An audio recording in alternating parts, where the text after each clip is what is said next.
Judging and breeding often feel like two separate worlds. One happens in the ring, the other happens in the cattery. But in reality, they are deeply connected. Because when a male cat wins consistently, when he becomes admired, talked about, photographed, when his name starts appearing everywhere, something very predictable begins to happen. Breeders choose him. Again, and again, and again.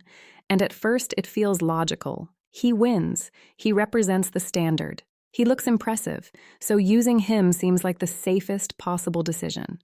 But what happens when many breeders make the same safe choice at the same time? That is where the popular sire effect begins. The popular sire effect is not a scandal, it is not manipulation, and it is not unethical behavior by default. It is something far more ordinary. It is mathematics. In any breeding population, genetic diversity is limited. There are only so many breeding animals, only so many combinations, only so many future generations.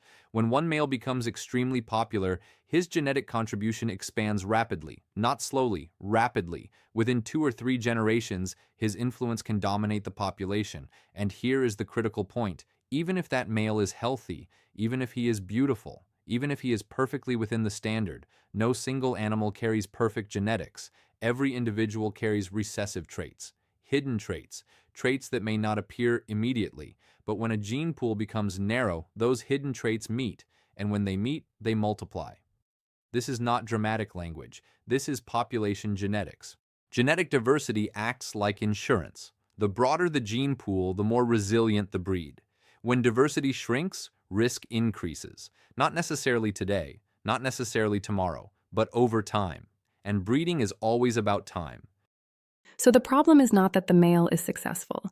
The problem is that success attracts repetition, and repetition accelerates genetic concentration, which means the popular sire effect is not driven by bad intentions. It is driven by admiration, by trust, by momentum. So how does a breed protect itself without punishing success? The answer is not to avoid strong males. The answer is awareness. Breeders must understand proportion. If one male fathers a very high percentage of a generation, future breeding options shrink, line diversity decreases, and eventually breeders begin to struggle to find unrelated combinations. This is when you start hearing phrases like, "There are no outcross options left." That sentence never appears suddenly. It develops quietly, over years, because the consequences of overuse are delayed. You rarely see the impact in the first generation. You may not even see it in the second, but by the third or fourth, the narrowing becomes visible. And by then, it is difficult to reverse. Responsible breeding is not about restricting excellence. It is about distributing influence. A healthy breed is not built on one exceptional male. It is built on many good ones.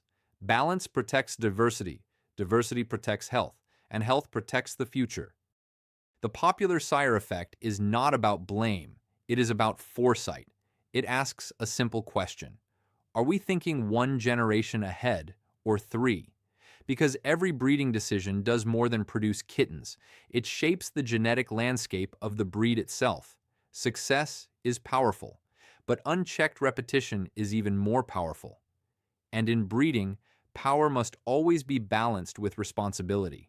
The goal is not to avoid great males.